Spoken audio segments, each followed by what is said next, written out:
이번 한 주는 마가복음을 잠시 내려놓고 종교개혁을 생각해 보겠습니다. 왜 이번 주에 종교개혁을 생각할까요? 종교개혁자 마틴 루터가 당시 타락한 교회를 향하여 95개조 반박문을 비텐베르크 교회 정문에 1517년 10월 31일에 붙였기 때문에 10월 마지막 주일을 종교개혁 주일로 정했기 때문입니다. 그래서 우리는 종교개혁 주일 또 한 주간, 이 종교개혁 주일 전 한 주간을 종교개혁에 대해서 생각해 보는 것입니다. 올해는 다가오는 10월 31일이 종교개혁 주일입니다.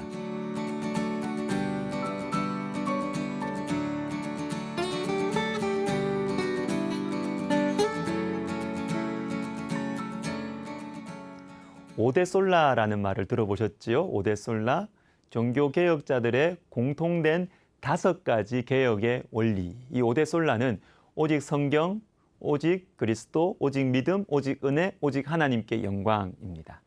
500년 전의 개혁의 원리일 뿐만 아니라 성경의 핵심이고 신앙생활의 핵심을 잘 정리한 것입니다.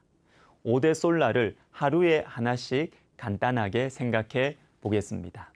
오늘은 그 첫 번째, 오직 성경입니다. 한 가지만 강조해서 말씀드리려고 하는데 성경은 하나님의 말씀입니다. 성경은 하나님께서 우리에게 주신 신적인 말씀, 권위와 능력이 있는 말씀이고 그렇기 때문에 우리 신앙과 삶의 기준입니다. 당연하죠. 이 당연한 것을 왜 강조할까요? 이 중요한 외침, 종교개혁자들이 생명을 걸었던 이 중요한 외침이 오늘날 심각하게 공격을 받고 있기 때문입니다. 어려운 신학적인 논쟁을 말하고 싶지 않아요. 저와 여러분의 중심과 삶을 돌아보기를 원합니다. 종교개혁은 신학자들의 전유물이 아닙니다. 우리 모두의 중심과 삶을 향한 하나님의 외침이에요. 먼저 광야에서 시험을 받으시는 예수님의 모습을 생각해 봅시다. 마태복음 4장 4절에 예수께서 대답하여 이르시되 기록되었으되 하나 사람이 떡으로만 살 것이 아니요 하나님의 입으로부터 나오는 모든 말씀으로 살 것이라 하였느니라 하시니. 여러분, 예수님은 분명히 마귀를 능가하는 논리적 능력을 가지고 계셨지만 마귀와 논쟁하지 않으셨어요. 또한 시험에서 도망칠 수 있는 초자연적인 능력, 마귀를 무력으로 제거할 능력도 가지고 계셨지만 그것들을 사용하지 않으셨습니다. 그 대신 신명기 8장 3절, 즉 하나님의 말씀에 의존하셨고 성경을 사용하셔서 모든 시험을 이기셨습니다. 그런데 우리는 어떠합니까? 어려운 문제가 닥칠 때 예수님처럼 성경을 의지하고 있습니까? 성경을 읽고 묵상하고 성경이 보여주시는 길을 선택하기 위해서 기도하면서 성령을 구하고 있습니까? 혹시 성경보다 다른 것들, 다른 사람들을 더 의지하지는 않습니까?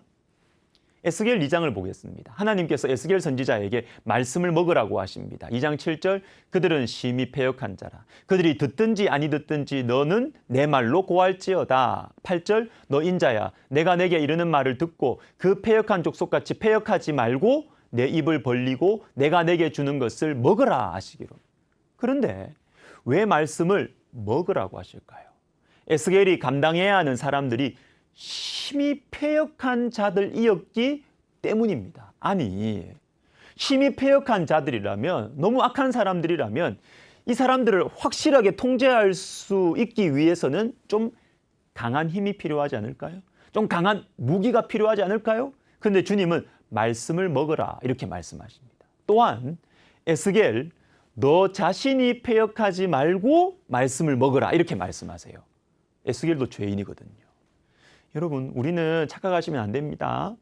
우리를 괴롭히는 사람들, 내가 싫어하는 사람들이 죄인인 것만이 아니라 우리 자신도 만만치 않은 죄인이라는 것 여러분 잊으시면 안 돼요. 우리 자신이 패역하지 않기 위해서는 말씀을 먹어야 됩니다. 여러분, 힘든 사람들을 섬겨야 합니까? 여러분을 괴롭히는 사람들이 있습니까? 말씀을 먹으십시오. 내 아내의 죄, 나의 게으름, 음란함, 교만함에 지쳐가십니까? 말씀을 먹으십시다. 그런데 말씀을 눈으로 보고 읽어야지 왜 먹어야 합니까? 말씀을 먹는 게 무엇일까요? 에스겔 3장에 나와요. 인자야 내가 내게 이를 모든 말을 너는 마음으로 받으며 귀로 읽고, 마음으로 받으며 귀로 읽는 것이 말씀을 먹는 것입니다. 사랑하는 성도 여러분, 힘든 시간을 통과하실 때 말씀을 마음으로 받으십시오. 말씀이 위로를 해 주실 것입니다. 말씀이 마음을 붙들어 주실 것입니다. 경건한 신학자인 이 제임스 패커라는 분이 이런 말을 했습니다. 내가 만일 마귀라면 이것은 단지 가정일 뿐이다. 사람들이 성경을 탐독하지 못하게 만드는 것을 첫째 목표 가운데 하나로 삼을 것이다.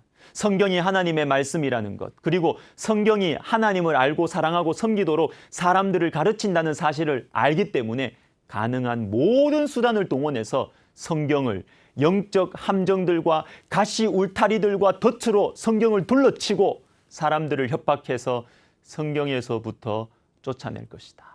여러분, 이게 마귀의 작전이에요. 우리에게 성경 읽지 못하게 하고 성경 지루하게 느끼게 하고 성경 묵상하지 못하게 하는 것, 마귀 작전. 이 마귀의 작전에 속지 말아야 하겠습니다. 마귀는 모든 수단을 동원해서 성경이 하나님의 말씀이라는 사실을 믿지 못하게 할 것입니다. 이것이 무너지면 다 무너지기 때문이에요. 교회도 무너지고 가정도 무너지고 사회도 국가도 다 무너지기 때문입니다. 여러분, 성경을 펴야 되겠습니다. 성경을 읽으십시오. 성경을 마음으로 받으십시오. 이것이 종교개혁의 정신입니다. 기도하겠습니다. 하나님 아버지, 하나님의 말씀, 성경 말씀 사랑하고 읽고 마음으로 받아 묵상하고 순종하여 종교개혁이 오늘날 우리의 마음과 삶 속에 다시 일어나게 하여 주옵소서. 예수님의 이름으로 기도하옵나이다. 아멘.